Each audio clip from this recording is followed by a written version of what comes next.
indicated when we started that once we were done, we were going to check the time and then review some of the questions that were submitted as people came in. So fortunately, not everyone used their 3 minutes, which is good. So we have a few minutes now that we can turn towards some of the questions that were posed by some folks on their way through the door. So I think we'll probably do 2 of them, John, maybe 3 if we have enough time, and then we will, I think, have enough time to give the candidates a moment to do some closing statements if we're not past 9 p.m., okay? So thank you folks for your patience. Hope everyone's enjoying it thus far. The timer might not be as accurate for this one, and these questions won't be up on the projector, but John will read them clearly and articulately, as he always does. Okay, the pressure is on. And you have to keep track of the order. Yes.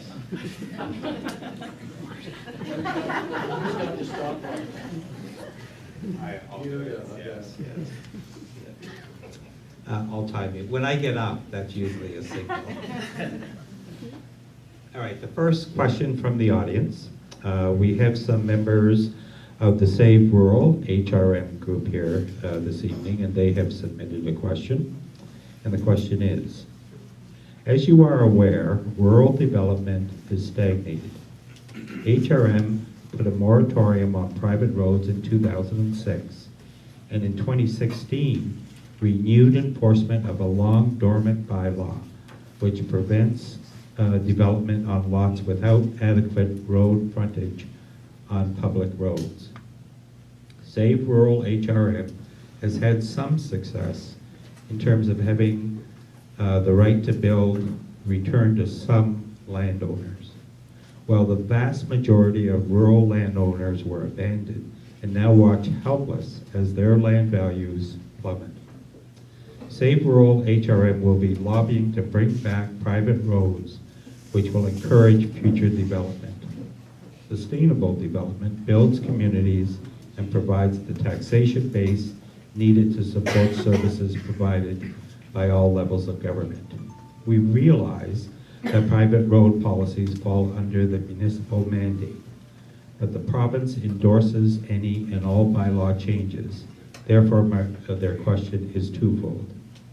Knowing that all other Nova Scotia regions have common sense private road legislation, what is your view on the HRM private road ban?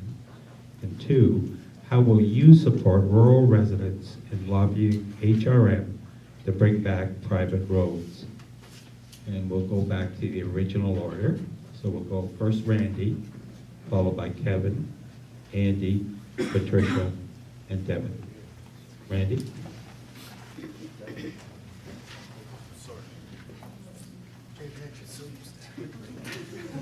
Thank you. Well, the private roads that I know that are in existence now are maintained by the people who live on it. So as long as these roads don't cost the taxpayers any great amount of money, why not? I am a big believer in a man or a woman should be allowed to do with their land what they choose, so long as it doesn't hurt anyone else, so long as it doesn't pollute or destroy anything else.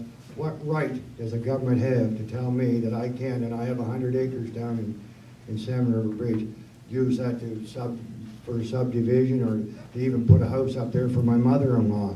One good thing about, I suppose, this rule with HRM is I can't put a house up there for my mother-in-law because I'm not allowed to put a driveway through there. And that means you'll have to move to another community, I guess. Regardless, I still believe that private roads that are maintained by private parties are no problem, because no hardships to anyone.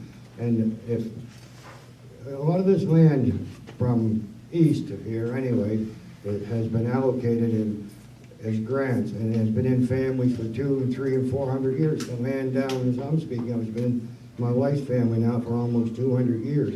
And for someone to try and tell us what we can do with it, I think is totally wrong. If we want to develop it, maintain a road, pay the taxes, so be it. Thank you.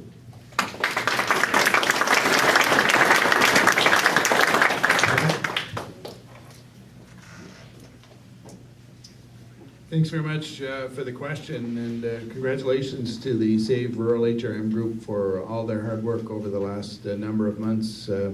it's been a difficult time for the handful of families that have been directly affected by this in our area, and we should all commend them for having the courage to stand up and fight this issue and raise attention and get us all interested in it. So kudos to them. When this issue came to our attention a couple of years back, I've been a supporter of the informal effort and now the formal effort to lobby HRM to institute some changes to recognize that there is an issue that has not been favorable to rural parts of HRM.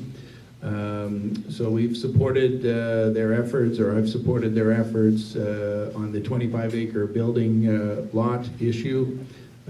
Supported the efforts to change the lot grading issue as well, the bylaw, which required building lots to have a lot grading survey done, adding considerable cost to rural development. And I've certainly supported and will support the continued effort to get HRM to rescind the moratorium on private roads. As it was mentioned in the question, no other municipality, to my knowledge, in Nova Scotia has that. So there should be an allowance for private road owners and or a group of residents to form an association and to access their properties and set out through, by way of proper agreement with HRM and the province, if necessary, that the road will be of a certain standard to allow for reasonable passage of local traffic and emergency vehicles, but certainly would be at their cost to maintain the road, and it would be no burden on the taxpayer. So on the surface, I don't see any real reason why HRM wouldn't do that. And I'll continue to advocate and stand with this group on that particular issue. So I think this is something that I've said it before, we're blessed to be so close to the downtown core, and we're cursed to be so close to the downtown core in many areas. We have roughly 2/3 of the area of HRM is here on the Eastern Shore, and a very small percentage of the population. So this is one example, or a couple of examples of how we're going to have to be vigilant and diligent in working with our local councillor, and I know Councillor Hensby, who's here tonight, has also stood with the group, so I commend him for that. And it's certainly something that we'll keep advocating for to make sure that our opportunity for growth and prosperity here on the Eastern Shore is preserved and protected. Thanks.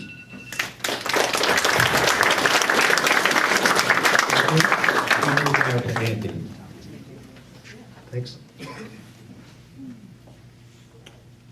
Supporting the development of vibrant rural communities is absolutely a priority for me and for the Green Party. I'm with Randy. I don't see the problem with private roads, privately funded,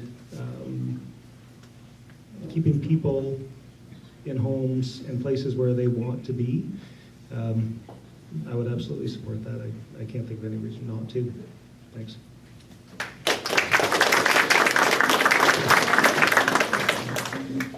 So I've heard from many residents that amalgamation has changed a lot for people who live on the Eastern Shore. It's changed a lot of things about how we live and the opportunities that we have.